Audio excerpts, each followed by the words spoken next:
after he left, I then went down on YouTube. So let me just go back on. Okay, I think we are now back on YouTube. Oh, so I missed out on all of that exposition on the events leading up to the January 6th hearings, these fascistical hearings that are going on right now in Congress. I basically recapped everything that had happened. I don't think any of it went over the air though. I mean, it did go over TikTok at least. Well, if you record it, I'll check it out later. And Jennifer's been promoting your show, and we still got to get her on. And she'd even offered to try to give you some technical assistance, which I guess just a few minor things that low hanging fruit that might help you reach a larger audience. That would be good. I don't know if, I mean, I've been told by people who know how this works that I've been shadow banned on YouTube, and it's too bad because I think that there are several guests that would otherwise come on with me right now, but they look at my numbers and they see, including Mayor Rudolph Giuliani, who I think was going to come on, but now they're looking at my numbers. They're like, I don't think so. And also Captain Seth Keschel, I think, is coming on with me next week, who is doing a lot of research on the election. He's brilliant. But, they look at my numbers and they're like, I don't know. All I'd say is that it's a little deceptive because on YouTube, I have 3,000 and some odd followers, which is not a lot. But it's also live on about 7 other venues, and I archive it on about 10 or 15 other venues, including iHeartRadio, iTunes, Spotify, and so then I downloaded into Minds and Gab, and I've expanded the reach of the show. So the show is bigger than just YouTube. That's the only point I'm trying to make. But if I could figure a way to expand YouTube, because YouTube is still the flagship, it's still the core, it's the diamond in the crown. I would be great. It would be great to do. I want to do it. I don't want to do it by putting in like what other people do, quite frankly, which is they put Russian bots. I don't want to do that. I want to have real people, and so it's a matter of trying to reach people. Yeah, I thought maybe 3 interesting things I saw this week to talk about. One obviously is the Ben and Jerry situation, and the pushback.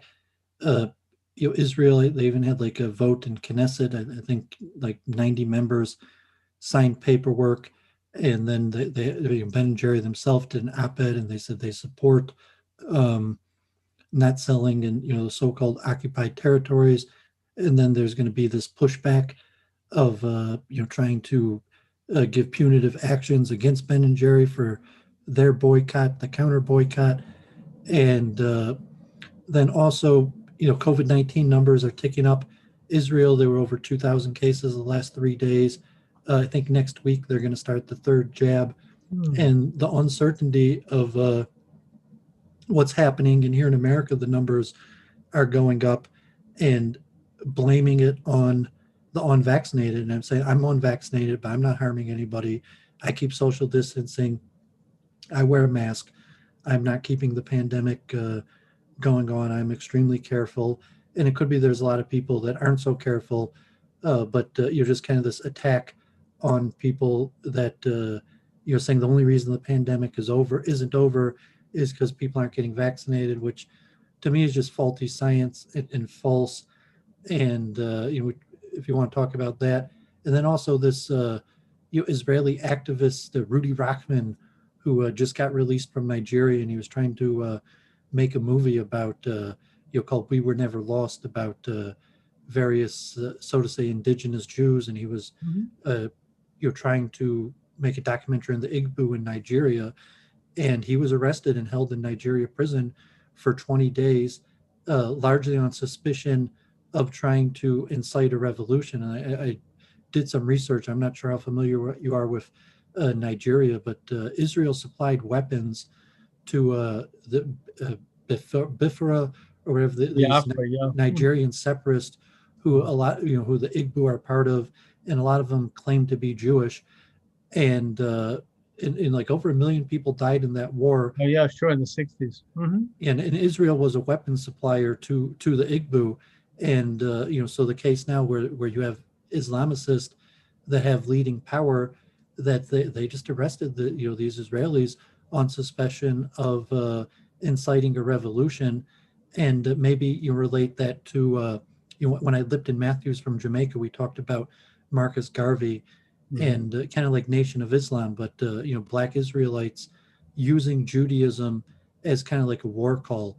So if the Igbo, there's 30 million of them, and let's say they do want to overthrow the Nigerian government, and they choose to use Judaism as their mantle of rally cry, that they're being oppressed as Jews, whether there's evidence or not, they're not recognized by Israel as Jews. A very small percentage of them actually follow Jewish customs. However, they do have a revolutionary movement that is centered around them as a Jewish revolutionary movement, and Israel supplied weapons. And maybe we could relate that to the new information about Pegasus and I think NSO, these spyware companies out of Israel that are really selling the technology to quite a few places. And even the Israel news was kind of like, we're going to keep on selling our technology to these regimes, if related to Nigeria or something like that.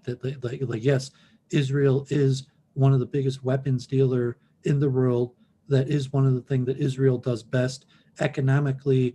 If you think Ben and Jerry's, that said they thought that the boycott was in the lines of Judaism and their understanding of Judaism.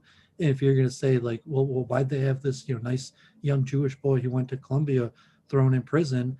Was like, well, didn't you know that Nigeria supplied like a ton of weapons in a war that over 1 million people died in the 60s?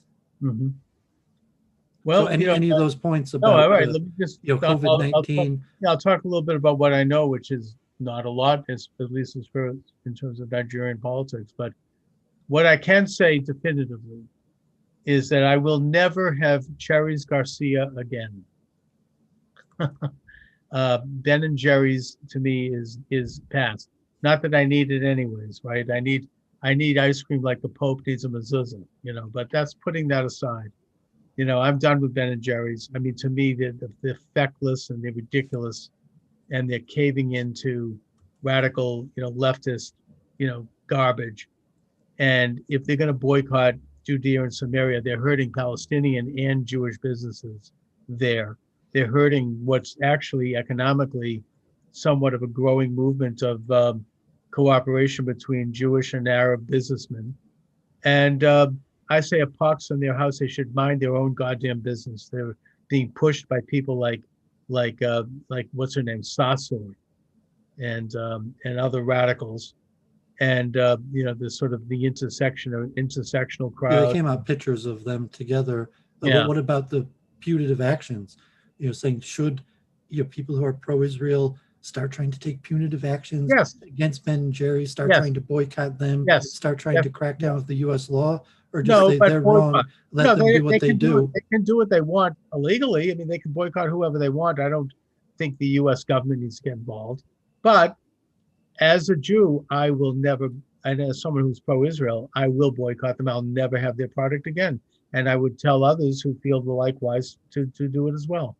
But what about all the state governments trying to, these laws? I don't support that. I don't like governments engaging in boycotts, whether it's for or against Israel. I just don't, to me, I mean, that's kind of crossing the line. Now, maybe like inciting a civil war among Jews. I mean, we've been talking about this, and saying like it's going to be like a President Bush. You're either on their side or one side or the other, and like those numbers, where it said 25% of American Jews think Israel's an apartheid state, where these punitive measures. I don't think it's that high. I don't it pushes it like it's a civil war. If you have to choose one side or another. If it is, I honestly don't think that the numbers are that high in terms of anti-Israelism among Jews. I think that it's there. I've seen it, particularly younger people who are communistic in politics. but to me, it's still a fringe. I don't think that it's 25%. I don't know where you came up with that. I think it might be There's a 3%. survey of the official Congressional Jewish Democratic Congress people who conducted their own survey. Well, it was connected with J Street. I don't think J Street, well, J Street is pro-Israel.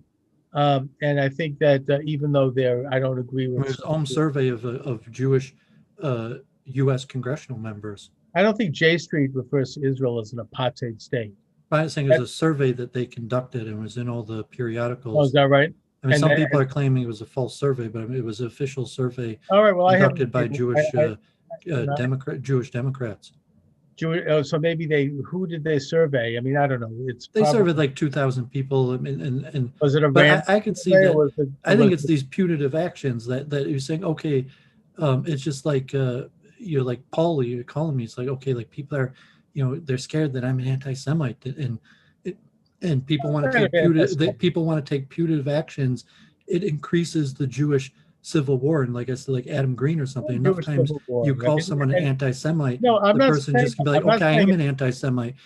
Jews don't think I like them. Maybe I don't like them. I think it's God forbid. But it's these punitive actions that force people to be like, you're right. Like Israel's trying to ruin my life. I have to be against Israel because now they're trying to ruin my life. All I wanted to do. Boycotting Ben and Jerry's isn't ruin anyone's life. Nobody needs Cherry's Garcia. We'll get by somehow. I haven't bought I've only had Ben and Jerry's like 2 or 3 times my whole life. And by the way, but I'm talking about official punitive actions that major Jewish organizations, the state of Israel, and Republican governors across the U.S. are saying that we have to take counter boycott official legal measures against Ben and Jerry's. I'm actually not with them in that one. But David, do you get Pam Geller's email? No, I mean, I don't hold of her. I mean, I think she's just kind of a racist, anti-Islamicist. No, that's bull crap. The point is that she just posted an article saying that apparently in Israel, there's a company that's creating a Ben and Jerry's alternative. And that's where I'll go for my Cherry's Garcia. Even if I'm trying to diet anyways. Like I don't need to. Not that I need it exactly. I saw at University of Michigan that 10 years straight the Palestinian students tried to pass divestment or BDS measures. I think just the divest, and it was after Canary Mission, so to say, doxed and put bad things about all the people who voted for it that it passed, and I think it's these. Punitive measures that pro-Israel people try to take against people that right. I saw with my own eyes at University of Michigan. The only reason they passed divestment was because of these punitive measures that pro-Israel organizations took. And I don't support doxing. It's like you can go too far with it. I don't think that we want to have the state sponsor these kinds of things for pro-Israel. I just think that it's a matter of. But I mean, you do agree that that is what the official Israel, organizations are doing. The Conference of Presidents, the major Jewish organizations right now are pushing for punitive measures. I think you're right. That would backfire.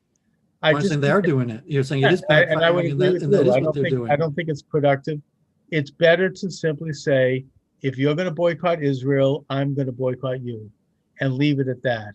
And if you're going to divest from Israel, I'll divest from you. It's just, in a way, like that's like the anti-Trump people. Look what they tried to do to Goya Beans. He made a mild statement supporting President Trump. And all of a sudden you get these shrill leftists and AOL and AOC, whatever the hell, they're going to boycott Goya Beans. Well, our pro-Israel organizations are going to try to take down Unilever after that, because all of the pro-Trump people doubled down and they bought extra cans. So that's the free market. It's if they're going to try to boycott Israel, I'm going to make a list of them and I'm going to boycott them. But I'm not going to take punitive measures. I don't think we need to have the state come in and start doxing people. They have a right to boycott Israel if they want to, just like I have a right to boycott them. It's a free market thing. It's a matter of taking a position and articulating it. I don't think it's a good look for the Jewish organizations. It's to get involved in like using strong arm measures for this any more than I like the fact that they use strong arm measures to go after conservatives, which they do. But let me move on to let's talk about a bit about the pandemic, which is something that neither you or I know much about because we're not scientists, we're not epidemiologists. I'm not here to I still watch hours every day of information, okay. and it's the main area of my study. I have a degree. I mean, my background is in science, but no, I'm not in medicine. But I follow the science of the pandemic quite closely. Okay, well, I mean, I follow it probably a little less closely, but I follow news, and so I'm somewhat up on it. And I will say, as a matter of record, that I did get the vaccine, the Pfizer, both doses, as did my family. It's a personal choice. I am neither advocating it or condemning it. I think that there probably are risks involved, but in my opinion, the risk of the disease is worse. I do not think younger people should probably get it unless they have morbidity or unless they're obese or there's a real reason for it, because the CDC stats show that younger people are less likely to catch this disease or to have any serious problems. If they do, the death rate among younger people is actually lower than the death rate for the common flu among younger people. So, given the fact that there are some questions around this, particularly with women, I'm not going to get into what those are, even though it's public record, because I don't want to get taken down on YouTube. And young men, another type of problem. I think This guy just messaged me and wanted me to ask you if you knew anything about Zeb Zelenko, who's pretty controversial. The doctor from the original hydroxychloroquine recommender. Don't say that word. Do not say that word. We'll get taken down on YouTube. But since you brought it up, David, what we do know about the H drug is that the Lancet, which is the world's most respected medical journal, did a story condemning that drug, saying they had a study which showed that it was dangerous, even though it was approved by the FTC, Food and Drug Administration, in the 70s, and it's been used by millions of people. Putting that aside, they said it was too dangerous and it wasn't effective. And a couple of doctors reading that story looked at it and they said, there's something about this that doesn't jive. It just doesn't look right. So they investigated it and they found out that it was a complete hoax. Now, it was then that the story was retracted by the Lancet, and a like story based on the same source was retracted by the New England Journal of Medicine, another hugely respected journal. And this was, I think, probably the only time, if not one of the only times in the history of those scholarly publications that they had to retract the story. But what is particularly galling to me, and what I find particularly despicable, is that the media lied about it. They didn't talk about the fact, by omission, that these things had been retracted. If you look at it up now, you'll see that they didn't discuss it.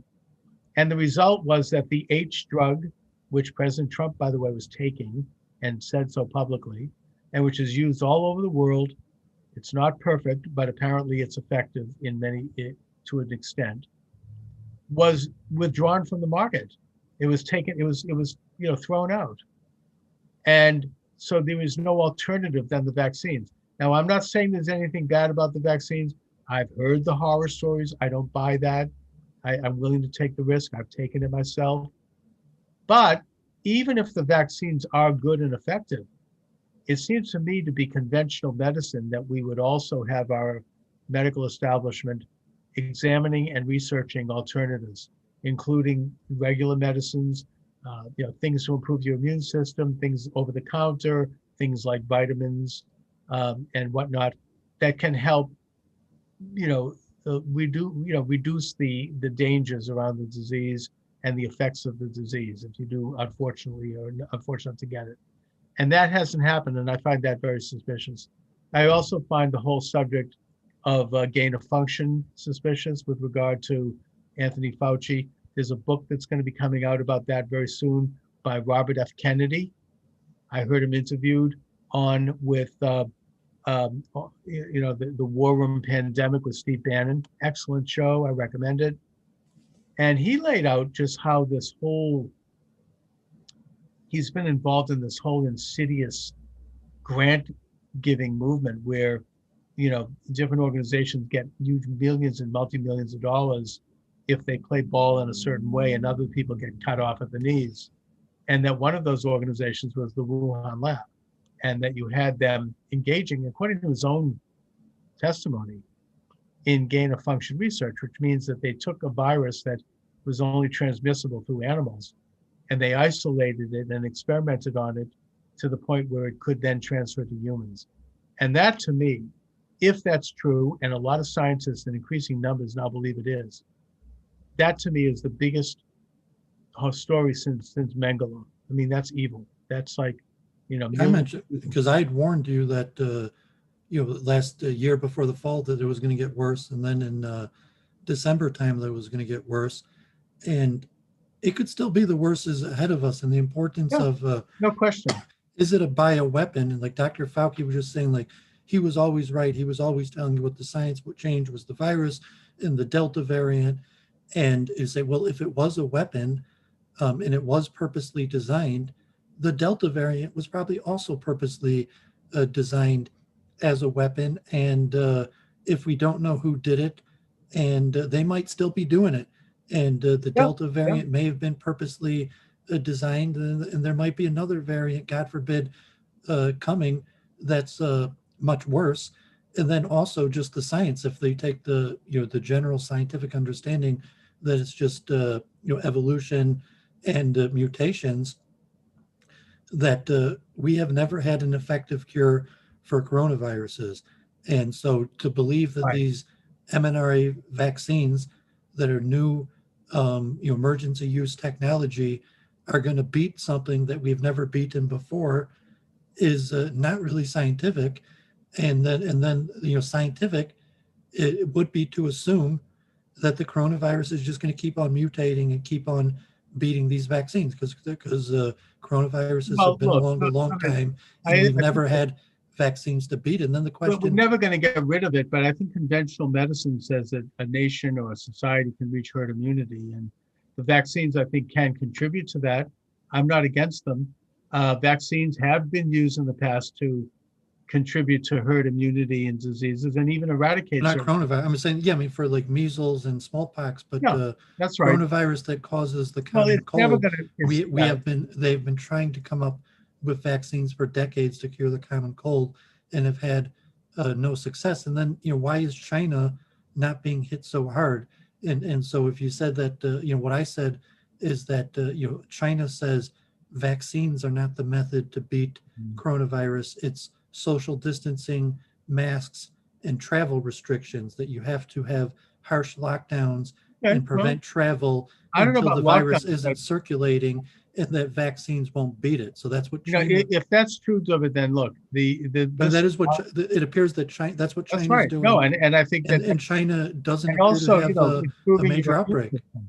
But if that be true, and I think it is very, very likely to be true, actually, who knows, then we should ask ourselves why it is that the United States is the only country right now in the world, particularly, and I speak specifically about Europe, but probably the rest of the world, that has an open border, that people are coming into the country without being vaccinated, without being checked for the virus. Apparently they're refusing the vaccination when offered. And we're talking about 40, 50,000 people, in a matter of weeks, pouring into the United States from Mexico. That, to me, looks like a super spreader. That, to me, looks like why we might be having an uptick. Now, again, I'm not a scientist. We may have it anyways. There may be no way of preventing it. But it doesn't seem to me to be a prudent policy, especially when these same people who are cheering this phenomena are wearing double masks. They're yelling at me because I might have didn't put the mask on until I entered a store, I mean, these same people are cheering the fact that people are pouring in. Anyway, let's leave it there, David.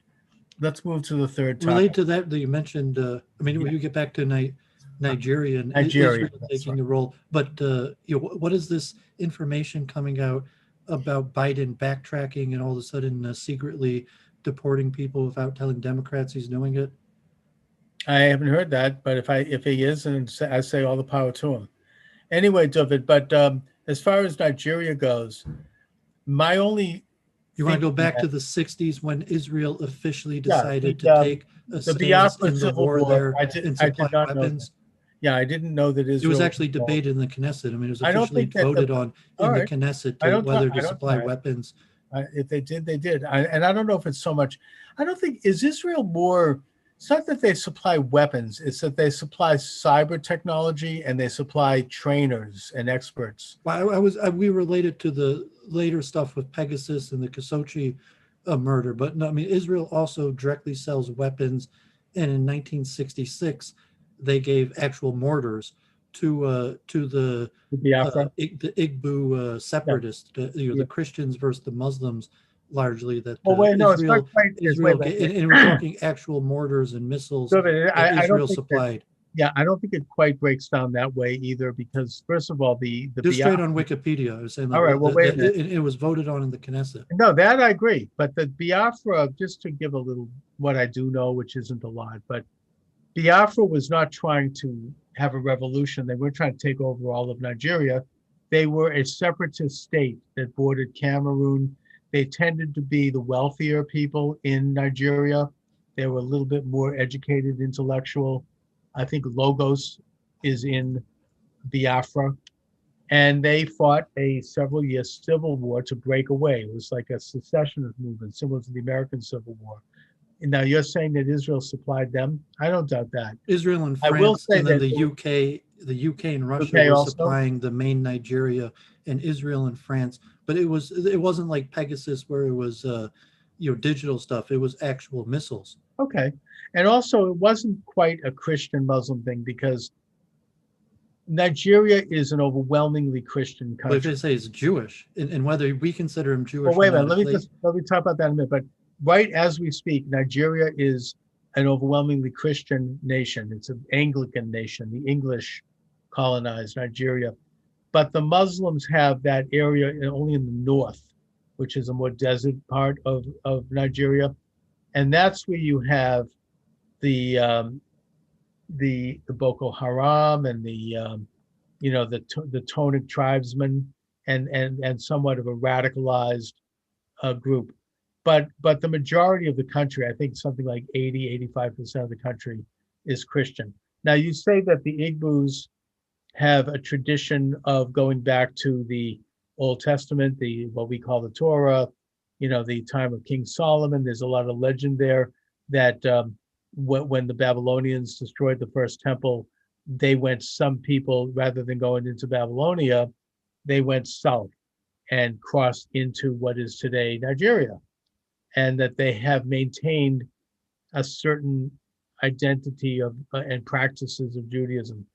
That's But it's something more that an Israelite movement. The number that actually follow Jewish customs is like in the thousands. It's extremely okay. small of the 30 million Igbo, but it's more an Israelite Christian identity of kind of like the original American settlers, but it's worked as a relatively good call for a separatist or even revolutionary movement. You could see the Twitter Well, feed with it's like Verdi putting the cart Rockman. before the horse because the revolutionaries, as it were, I think it's more like separatists in terms of the Biafra. That's a matter of They, opinion whether separatists are revolutionaries. According to the mainstream, separatists are, doesn't matter if you're just a I suppose, separatist. look, That's a we could, yeah, you could say that a separatist is a revolutionary because they're trying to overthrow the order of the country. Okay, fine. But the point is that they were not doing it because they were motivated by a Jewish identity.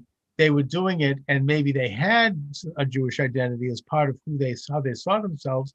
I don't know. I also think that there is a modern movement inside Nigeria and several other countries where people are becoming Jewish. They're converting. And it's conservative Judaism too, by the way. And they're actually setting up synagogues, and you've got rabbis going down and helping with spiritual instruction. And this is a phenomenon that's occurring in different parts of Africa, Zimbabwe too. Well, as you mentioned, like, is it rabbis, teaching him Judaism, or is Israel selling them weapons, or even just giving them weapons? And if you say I think really it's about rabbis the teaching weapons, Judaism. you're saying you want to separate what you need is weapons. And if you read the Rudy Rockman, that they want Israel to support them. They're saying just like Nigeria had Rudy So you're Rockman saying arrested. then that there's a new Biafra movement now? Well, Or we're talking about it's growing, and they want to play on Judaism. They want to say they're being okay. oppressed because they're Jews in order to gain international And this is solidarity. happening. I put it more like Marcus Garvey, because All most right, of them are back Christian and to believe Africa. in Jesus, and they're not. Israel doesn't even recognize their Judaism. It's more like the Marcus Garvey, and it's more an Right. armed, like buy guns. And I And mean, you're I don't know saying if that your comments on Marcus Garvey, but he was saying that Marcus Garvey, he's a black Haile nationalist, but Sasa, the Jamaica Revolution yeah. was successful as a Jewish movement, whether you accept them as Jewish or not, but they were able to I use didn't the know this. mantle of Judaism I didn't in know this was order a to Jewish have an connection. armed revolution. I didn't know there was a Jewish connection to Marcus Garvey. That I hadn't heard. He claimed he was Jewish, and he claimed that Okay. the Jamaicans were a Jewish tribe, but it wasn't in a conventional way that was recognized. Well, It I think was that's part of the Rastafarian identity too. Don't they view themselves as descended from Solomon and the rightful heirs to the Davidic throne? I mean, didn't they view Haile Selassie as the last of the Davidic line? I think yeah, but that's the part of religion hardly resembles no, it doesn't resemble what we would traditional call Judaism, No, and it was more an armed struggle. It was more a call for people to take arms and revolt. And so I'm comparing that to the Igbo. You say like, wait, Marcus Garvey, was he really no. Jewish? But Look, he used the mantle of Judaism okay. to successfully lead an armed separatist movement. Look, David, a lot of revolutionary nationalist movements have used religion as part of their identity. I mean, the Nation of Islam uses Islam as their identity. The Moorish movement that recently got in trouble here in Boston represents an Islamic movement. They say that this is the true faith. Catholicism was a revolutionary movement in Ireland as they fought the British in the 19th century, and in Poland as they fought the communists with the help of John Paul II. So religions can be used as part of a revolution, as a part of a national identity. I think in Burma they use Buddhism to Or beat in a call to arms. Yeah, I mean, Buddhism was yeah, supposedly peaceful, and Buddhism, which we Buddhism being think of as used as a call to peaceful, arms. they're the ones pushing out the Rohingyas who are Muslim.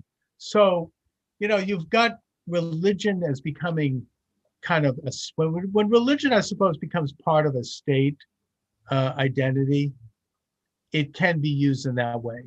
And not necessarily for the evil either, by the way. Like, I think the Polish Catholic movement is great. It lets it Israel's kind of a call to arms Israel is a Jewish to a certain extent. You say, oh, but we're the real Jews, as opposed to the Igbo aren't real Jews. Or does it matter? Can the Igbo be like, we're using Judaism as a call to arms for the fascinating. I didn't know this. I mean, it's I don't doubt it for a minute. It makes sense to me that they would embrace that. And same thing with Marcus Garvey and his national black movement. He wanted to separate himself from the white majority in the United States, which was Christian. So he embraced Judaism. I get that. I think you can say the same thing with Louis Farrakhan's why he's embraced Islam, or Malcolm X. They wanted to reject Christianity represented the religion of the slave owner, and they wanted to move away from that, so they changed their religions. But Israel does have historic involvement, and even one of these nationalist leaders of the Igbo was given refuge in Israel, and was even leading so to say, like a Khomeini type character leading the revolution from Israel. It was in the Israeli papers. Well, and so the reason I was mentioning, because these Israel would meddle into three activists were thrown in prison for 20 days, and then they were eventually let out and just said, get on the first airplane, leave Nigeria tomorrow. And in theory, these guys were just basic anthropologists trying to encourage the Igbo in Judaism, they gave him a Sefer Torah, but the Nigerian authorities threw him in They prison like started. they were revolutionaries. I get that. And if in fact Israel is meddling in the affairs of Nigeria, and With if they selling do arms or cyber to equipment, one meddling side, in the then affairs. I mean, bring it back to the that's and I to the think that, Pegasus. You're saying like, well, we're not meddling in the affairs. We just have, we're just business people, and we sell weapons and we sell cybersecurity, and these people are our customers, but we're not actually meddling in the well, yeah, but affairs. We're Israel just does have selling a our very stuff. strong. They've got a very strong intelligence arm, and I don't know if they're meddling or not. But if they are meddling, I think that's a Well, is mistake. selling weapons meddling, Yes, it it, is. or Yeah, is selling Pegasus spyware meddling? yes, I think it would be. I mean, unless it's and I think that If there's when no international regulation, I mean, say no, but I okay, mean, it's the like kind if of thing that would have to like be done. Halsey or something, he's got like Wouldn't patents, he's trying to design guns, and he's like, well, I designed these guns, I need customers to sell them, Yeah, but and if the I'm an state of Israel is doing open it, it would have to have capitalistic some democratic approval person. by Whoever the wants to government. buy my weapons, I'll sell to. Yeah, I get that on the private market, but I think with Israel, if you're having major arms deals to a foreign entity, then it would have to be approved by the government, and I think that's a mistake. They shouldn't do it. Neither should anyone else. It What just about Saudi Arabia now? I mean, that's the big in the news with the Pegasus spyware that was supposedly found on, even the Macron called Prime Minister Bennett to say, I hear rumors that the Pegasus Israeli spyware was on my phone in America. 30,000 journalists that had, I think, this Pegasus spyware, and say Israel was unlikely the person who put the spyware there. God forbid they could have been. But Israel, has been selling that to places like Saudi Arabia, and even for the Abraham Accords, sure. saying That's it's part a of the part of the alliance. Abraham Accords. They It's want probably has a open built business with Israel, and Yeah. what do they want to buy first? They don't, they don't want our hummus. They want our weapons and spyware. Well, David, I think that has to do with They're not trying to buy Ben and Jerry's. They want our I weapons get and it, and spyware. it has to do with the military alliance against Iran and their aggressive proxies in Lebanon and Gaza. And also, I mean, Israel, it's sort of like there's a common enemy. What did Henry Kissinger used to say? The enemy of my enemy is my friend. Israel has formed an informal alliance with the Gulf states and Saudi Arabia against the Iranians. That's politics. It's an alliance. That's why I legitimate the Notori Karta anti-Zionist argument. I'm just a religious Jew who follows a religion. There happens to be a state of Israel, and because it's a state, it does what states do, which includes selling weapons and spyware. But because I'm a Jew, I'm affiliated with the state, and the state has, so to say, chosen allies and enemies, and are selling weapons and spyware to our allies that are being used against the enemies. And it's kind of like Ben and Jerry's, like, I'm just a Jew who believes in repair the world. Like, I'm not part of any of this weapon selling and spyware stuff or occupation of the West Bank. And it's like, no, you're a Jew and Israel is your state, and you will support it or there will be punitive actions. It doesn't mean you have to agree with all of its policies. You can support. I mean, I support this I mean, government. states by definition have to have a military. And so it's like, of course, Israel sells weapons and spyware. All nations do. And even when I mentioned, Nigeria, it was Israel and France, and the UK and Russia were selling to the other sides. I mean, that's what states Well, look do. I think that if Israel's going to support nations that are helping them oppose enemies that have genocidal agendas against Israel, like Iran, that's strategic. I don't know if it's necessarily immoral, but if they're doing it just for the money, or they're doing it to just help one side, that's not. Maybe it's immoral, but it's certainly, I don't think, very smart, because you're going to build enemies, and Israel, that's the last thing Israel needs. It's complicated. You can support the existence of a state and a government without agreeing to everything they do. That's part of being American, actually. I mean, I don't know. So, I mean, you could, it's one thing for like a Notori Carter or somebody, we disagree with these policies. It's another thing to completely, withdraw your support from the entire society because of that. We'll say it That's, counters the state. Like, I'm part of religion, not a state. And, because religions are religions and states are states. And when you mix the two, of course, there's going to be things like war and enemies and allies. that a religion doesn't necessarily, could just sidestep. Like, I'm a religious man. Well, I believe in David, God, you the and I have universal debated this, brotherhood of and man. we've debated this. We're kind of running out of time here, but I would just say that Judaism has a nationalistic and state ethnic element to it that goes right into the religion in every way, into the Torah. You could take a look at the daily prayers and see that. So, if they're really believing in the Jewish religion, I would argue that they would believe in the Jewish state.